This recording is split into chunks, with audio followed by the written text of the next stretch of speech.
रात के 10 बज रहे थे और मैं और मेरा दोस्त एक सुनसान एरिया पर अपनी बाइक चला रहे थे। दरअसल मैं और मेरा दोस्त एक ही कंपनी में काम करते हैं। हमारी ड्यूटी का टाइम 9 से 7 तक है। दरअसल हम अपना जॉब ख़त्म कर कर अपने एक फंक्शन अटेंड कर कर आ रहे थे और उसी वजह से हम इतने लेट भी हो गए थे। और ये एक सुनसान सा बहुत ही ज़्यादा भयानक सी जगह लग रही थी। मेरा दोस्त बाइक चला रहा था, मैं उसके पीछे बैठा था। देखते ही देखते हम एक जंगल नुमा एरिया में पहुंच गए थे। मुझे उस जगह के बारे में कुछ नहीं पता था। मेरे दोस्त अंकित ने मुझसे कहा था, रवि तुम चिंता मत करो, इस जगह से हम अपने घर जल्दी पहुंचेंगे, हम ज़्यादा लेट हो गए हैं ना। इस वजह से मैंने उसे भी बाइक चलाने दिया। अंकित तुझे रास्ता पता है तो तू ही बाइक चला। मुझे नहीं पता वो कौन सी जगह थी, पर उस जगह को देख के मुझे बहुत ही ज़्यादा डर लग रहा था और अंधेरे के कारण वहाँ पर कुछ ज़्यादा भी दिखाई नहीं दे रहा था। अचानक से उस कच्ची सड़क के बीच एक बहुत ही ज़्यादा गहरा गड्ढा हमें दिखाई देने लगा। मुझे लगा अंकित वहाँ से गाड़ी आसानी से निकाल लेगा, पर यह क्या, अंकित तो गाड़ी सीधे ही भगाया जा रहा था। मैंने उससे कहा, अंकित क्या कर रहे हो, गाड़ी मोड़ो। पर उसने मुझसे कहा, गाड़ी मोड़ी ही नहीं रही और ना ही रुक रही, गाड़ी चले जा रही है। देखते ही देखते हम उस गड्ढे में जाकर गिर पड़े। उस गड्ढे में गिरने के बाद मैं उस गड्ढे में से उठा, मेरा सिर चकरा रहा था और गुस्से से मैं अंकित से बोला, अंकित यार तुम इतने बड़े हो गए हो, तुम्हें गाड़ी चलाना नहीं आता। और अंकित तो बहुत ही ज़्यादा शौक में था। अंकित ने मुझसे बोला, मुझे नहीं पता क्या हुआ था और ना ही गाड़ी रुक रही थी, ना ही गाड़ी का ब्रेक लग रहा था। गाड़ी का हैंडल तो एकदम सीधे ही हो गया था। उसे मोड़ना चाहता था पर वो मोड़ ही नहीं रहा था। मैंने कहा कि तुम रहने दो, गाड़ी मैं ही चलाऊंगा। अंकित मेरे पीछे बैठा और मैं गाड़ी चलाने लगा। उस गड्ढे में से निकलने के बाद हम अपनी गाड़ी चलाते रहे और जब हम उस गड्ढे में थे तो मुझे ऐसा फील हो रहा था कि कोई हमें झाड़ियों के बीचों में से देख रहा है। और मैंने जब उस झाड़ियों की ओर देखा तो वहाँ पर कोई नहीं था। पूरे रास्ते मुझे ऐसा ही लगता रहा कि कोई हमें देख रहा है और अंकित भी मुझसे यही बात बोल रहा था। आधे घंटे के बाद हम अपने घर पहुँचे। घर पहुँचने के बाद मैं अपनी गाड़ी खड़ी ही करने वाला था कि इतनी देर ही अंकित मुझसे बोला, अरे यार सुनना, मुझे लगता है कि मैं अपना वॉलेट उसी गड्ढे में गिराया हूँ। शायद से हम जब उस गड्ढे में गिरे थे तभी मेरा वॉलेट मेरी जेब में से निकल गया था। ये सुन के मेरा दिमाग चकराने लगा क्योंकि मैं उस रास्ते पर कभी भी जाना वापस नहीं चाहता था। उसने मुझसे कहा, चलना भाई, मेरे वॉलेट में बहुत ही ज़्यादा इम्पोर्टेंट चीज़ें हैं और उसमें कुछ कैश भी पड़ा हुआ है, चलना, चल के उठा लेते हैं।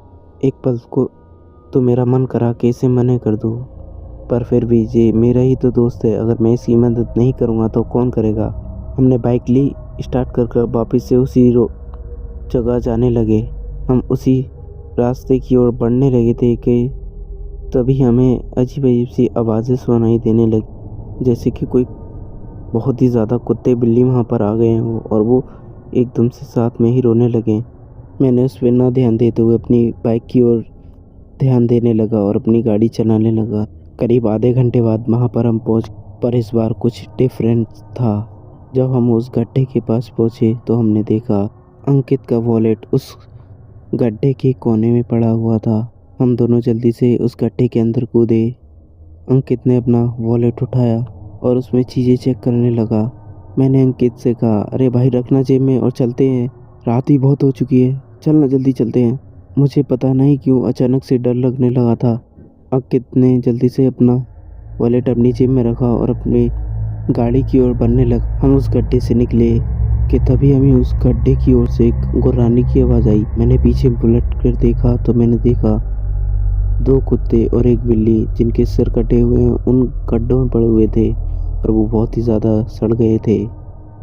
पर ये ऐसे कैसे हो सकता है, क्योंकि हम उस गड्ढे में 2 बार गिरे थे और इस बार तो हम उस गड्ढे में जाकर अपना वॉलेट भी लेके आए थे, तब तो वहाँ कोई नहीं था। ये ऐसे कैसे हो सकता है कि तभी हमें बगल में से किसी की चीखने की आवाज़ आती है। अंकित बहुत ज़्यादा डर जाता है, अपनी गाड़ी पे बैठ के मुझसे कहता है, रवि जल्दी से गाड़ी पे बैठ। मुझे समझ नहीं आ रहा था कि क्या करें। मैं जल्दी से गाड़ी पे बैठा, हम गाड़ी भागकर वहाँ से जाने लगे। गाड़ी चलाने के वक्त हमें ऐसा लगा कि हमारी गाड़ी बहुत ही ज़्यादा स्लो चल रही है और गाड़ी पे बहुत ही ज़्यादा वज़न पड़ रहा है। फिर भी अंकित ने गाड़ी भगाना स्टार्ट कर दिया और हमें लगा कि पीछे से हमारे कोई आ रहा है। उसके भागने की आवाज़ और वो चूड़ियों की छन-छन बहुत ही ज़्यादा डरावनी थी। मुझे पता था इन जगहों पर ऐसे ही मामलात होते हैं। और तभी एक औरत की आवाज़ मेरा नाम लेती है। रवि, कहाँ जा रहे हो? मुझे पता था मुझे पीछे मुड़ के नहीं देखना है, क्योंकि मेरी दादी अक्सर मुझसे कहा करती थी, अगर कोई रात के अंधेरे में तुम्हें कोई आवाज़ दे तो उसके पीछे मुड़कर तुम्हें बिल्कुल भी नहीं देखना। मैंने अंकित से भी कहा था कि तू बिल्कुल भी पीछे मुड़ के मत देखना और तू गाड़ी चलाए चले आ। धीरे धीरे वो आवाज़ बहुत ही तेज़ हो रही थी। वो आवाज़ ऐसा लग रहा था कि वो हमें पकड़ लेगी। हमारी गाड़ी की स्पीड 100 प्लस हो गई थी।